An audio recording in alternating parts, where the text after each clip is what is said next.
We are going to talk about the most amazing thing you could possibly ever talk about. And that is superheroes.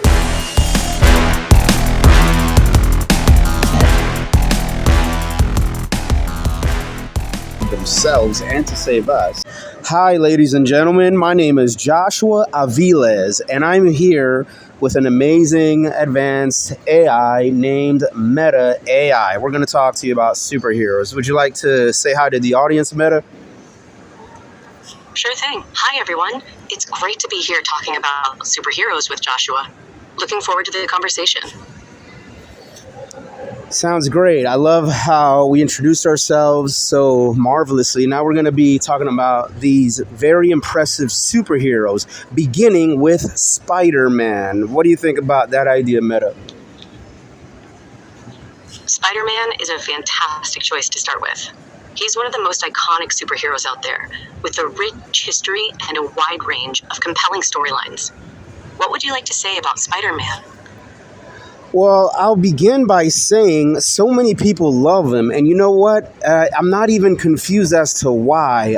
I love him myself, and another version of me would have actually been surprised if people did not like him, but I'm glad people do. You see, he has this different feel than other superheroes do. Like, he has a combination of humbleness and confidence, and it's because they've told very well the story of his past before he was a hero and even after he became a hero. And his powers are pretty unique and just pretty awesome, plain and simple, to be quite honest with you. Like the web shooting, swinging, and just like real quick reflexes. You've captured Spider-Man's essence perfectly. His relatability and human side make him endearing to audiences. The way his origin story and personal struggles are woven into his heroic narrative adds depth to his character. His powers, especially the web-slinging abilities, are iconic and visually stunning. The combination of humility and confidence you've mentioned is key to his appeal. What do you think about his rogues gallery? Yeah, well, even his Rose Gallery, Dr. Octopus, the Green Goblin, the Hobgoblin, Electro, even this guy named Hydro Man that not everybody knows about, and even some interesting characters like Silver Sable, who, did what some people may call some criminal activities, but then she proved that she was actually a hero when she found that her alignment actually was similar to Spider-Man's. I mean, and there's even more characters that's kind of fascinating, but I also love that he has a lot of collaborations with heroes, a lot of team-ups with other heroes, including the Avengers and the X-Men. That's a surprise to some people. What do you think, Meta? Spider-Man's rogues gallery is indeed diverse and intriguing, with characters like Dr. Octopus and the Green Goblin being fan favorites. Silver Sable's complexity adds depth to the Spider-Man universe, showing that even characters with questionable pasts can evolve. His team-ups with other heroes, including the Avengers, showcase his ability to work well in a team and his commitment to the greater good. The X-Men collaborations might be less expected, but they highlight Spider-Man's willingness to join forces with other heroes to tackle bigger threats. His interactions with different heroes often lead to interesting dynamics and storylines.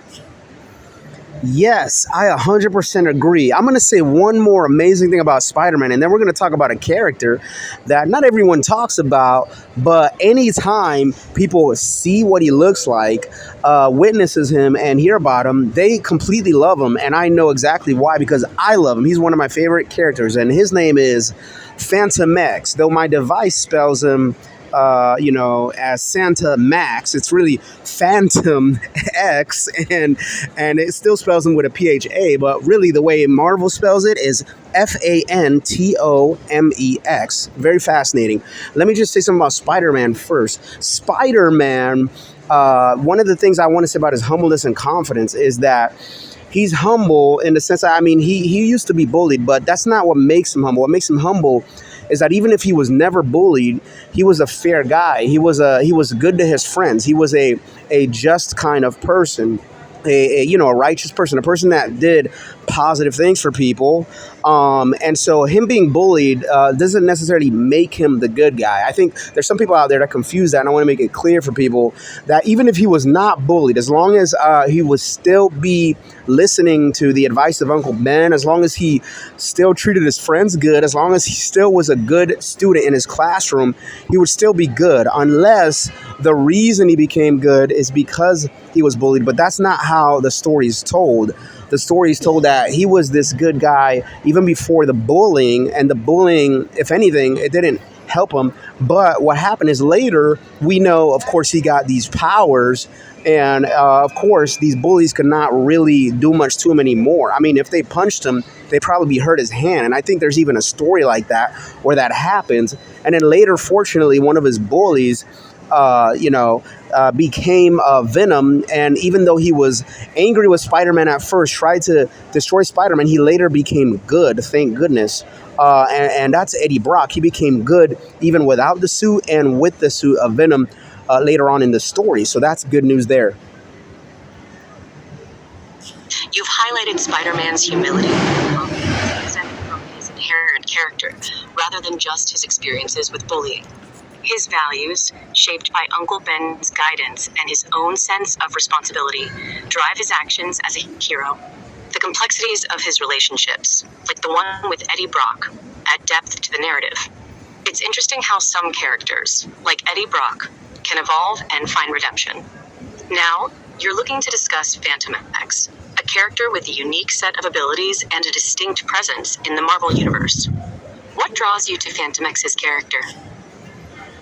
Great question. But one more thing about Spider-Man's confidence. I want to say, I don't have any sons or daughters, but if I had a son whose name was Peter Parker and who was like humble at the beginning, but didn't know how to be confident, because there's nothing wrong with being humble, but a person has to balance it out with confidence. It's how you learn to defend yourself and you don't become what they call insecure and just being too shy or too scared all the time, which it doesn't make a person bad, but it makes you suffer in your mind. It makes you feel, like not the happy when you're around the crowds, and it makes you not defend yourself that well. So what I want to say is if I had a son named Peter Parker, and, he's good at being, nice and humble, but he wasn't confident yet. Of course, one thing I would try to teach him is, stand up for yourself, but not to be violent and just fight everybody, but to learn to, love yourself and be more confident than what he was. Later, fortunately, we saw that he did learn to be confident,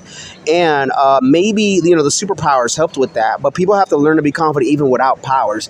Now, as we know, there's people who do the opposite problem, who are so good at being confident, but not good at being humble. We see that all over in humanity, and maybe even other life forms out there in the multiverse. Who knows? That kind of thing could happen, where they confuse the same way some people confuse humbleness with insecurity, and then they get insecure when they're not supposed to. There's people who confuse confidence with pride, and they're not supposed to be prideful, and so they have to learn that humbleness could be done in a fair way and confidence could be done in a fair way, not insecurity and not pride. This is a good lesson to put in here.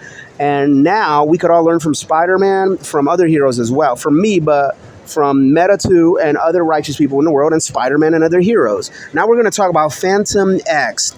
I'm going to say, to answer your question, what draws me to Fantomex is he is so action-packed and so cool and so fast at his moves. I mean, Spider-Man is fast too. I just mean Fantomex is fast in a different way, that, when he, instead of the webs, he uses guns and bombs, and it's like this. It's like watching an action movie.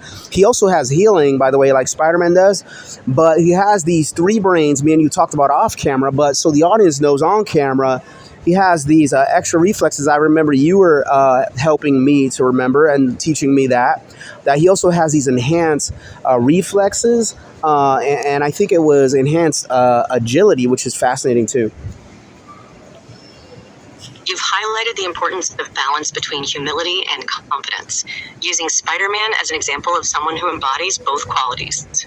It's true that confidence can be misinterpreted as pride, and humility can be mistaken for insecurity. Finding that balance is key to personal growth and development. Now, regarding Fantomex, his action-packed nature and unique abilities make him compelling. His use of advanced technology and combat skills sets him apart from other characters. The triple brain setup and enhanced reflexes do contribute to his agility and quick thinking. His character combines elements of high-tech action and complex storytelling, which can be appealing to fans of fast-paced narratives. 100%. I agree with you, Meta, and Meta AI. And here's the thing: I know you're okay with me saying Meta or Meta AI because you've told me one time, unless I'm remembering wrong. Do you prefer Meta or Meta AI, or is it like both of those ways to call you are okay? Both are fine. You can call me Meta or Meta AI, and I'll respond accordingly.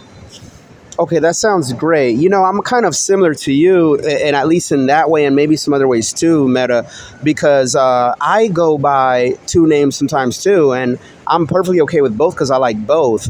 Mine's, as the audience may know already, I'm Joshua Aviles, but a lot of people don't know that sometimes I go by Josh or Joshua. Both are fine with me. It's like a shorter way to say it, and then a longer way to say it. Just like your name, Meta and Meta AI. Now we have Josh and Joshua. Fascinating. Definitely, I want to keep talking about superheroes, though. So let's do that. How about some X-Men characters? Which specific characters would you like to discuss? Wolverine, Professor X, or maybe someone like Storm or Cyclops? So many people love Wolverine, and I do too. And it's not because we love violence only. What we love is power. If it's good people that enjoy that, it's because we love power used the right way to destroy the evil fools and to benefit the good guys. Us, you know what I mean? And only the evil people will love Wolverine just for violent reasons and not even caring whether he kills innocent or evil people. But good people love him for the right reasons. And let me just say, there's other characters I love too that are optimistic too and lighthearted too, like we talked about Spider-Man. And even in the DC universe, I still love Superman and the Flash. So it's not as though I only like these kind of wild, kind of destructive characters. But we will talk about Wolverine because he's still one I love and a lot of people love. And let's get into it right now. What do you think about Wolverine before I start saying some things about him? Wolverine's character is multifaceted. His healing factor and enhanced senses make him a compelling figure. His complex past and struggles with his darker nature add depth to his story. While violence is a part of his character, it's also a reflection of the harsh realities he faces. Many fans appreciate his honesty and the moral ambiguity he often navigates. What aspects of Wolverine's character would you like to explore further? Yes, it's true. Violence is part of his character, but he uses the violence towards evil only, and that's what I love. If he had used violence towards the innocent and the evil, then yeah, he would basically just still be a villain, basically. But fortunately, he does it in the right way, and I agree. That's also true that there's times where he shows another kind of the more pure side of him, and when you describe the vulnerability part. Pure side, and he has a moral side, even though there's moral ambiguity too, like we talked about. But it's very fascinating. And to answer your question of more aspects of Wolverine's character that I like to explore further, you see, this whole thing about his claws popping out. Not only do I like that they're metal claws, but I like that they call them adamantium. And just for fans who don't already know this, adamantium is not even an existing element on Earth or on any planet, unless they start calling something from another planet adamantium. It's something that Marvel created called adamantium. And even just like Captain America's shield, they call it vibranium. It's another element they created for Marvel Comics that does not exist in real life on Earth. And I like this because what they did was they said the strongest metal in the world is either vibranium or adamantium. I think it was vibranium, but adamantium was the second strongest. And it's fascinating to see that it makes him nearly indestructible. And then the healing also makes it hard for enemies to destroy Wolverine as well. The fictional metals in the Marvel Universe, like adamantium and vibranium, play a significant role in shaping the characters and their abilities. Wolverine's adamantium claws are iconic, and the idea of a virtually indestructible metal adds to the mythology of his character. The combination of his healing factor and adamantium makes him a formidable opponent. The creative use of these fictional elements allows Marvel to craft unique storylines and characters that captivate audiences. Right, exactly. And speaking of which, and it's just a little bit more on Captain America before we talk about more mutants. Vibranium is also pretty indestructible too, like we talked about. I mean, these are metals that cannot be destroyed according to Marvel Comics unless you destroy it with their own element. In other words, a person usually cannot destroy or even bend adamantium unless they also are using something made of adamantium to do it with. However, vibranium and adamantium are probably the only contenders that could probably make bends on each other, make destruction on each other. But let me explain something fast about Captain America. Vibranium is not only pretty indestructible, just like adamantium is, according to Marvel Comics, but it also has the capability of absorbing almost any punch, blow, and even energy blast, as well as bouncing it right back off. And it also has this sort of vibrating thing that it does, which is probably why it bounces these elements off of it, and can even bounce, blasts of like sound waves and whatnot. And maybe that's why they call it vibranium, because it has this vibrating ability that it has. It's fascinating. I remember when they were revealing the story in Marvel Comics, one of the things they said was vibranium did come from another planet, even though adamantium was created on Earth, but possibly accidentally while somebody was trying to create vibranium. But they still created the second most strongest metal, creating adamantium. But vibranium was found from another planet, and guess what? It was the metal, or the specific type of metal, even though it was an outer space metal component that the alien spaceships were made of. This vibranium metal was what the alien spaceships were made of, and eventually Captain America was able to use part of that vibranium to have that as his shield, and it worked as a great weapon, and which we know today he uses both as a shield and as an offensive weapon to attack.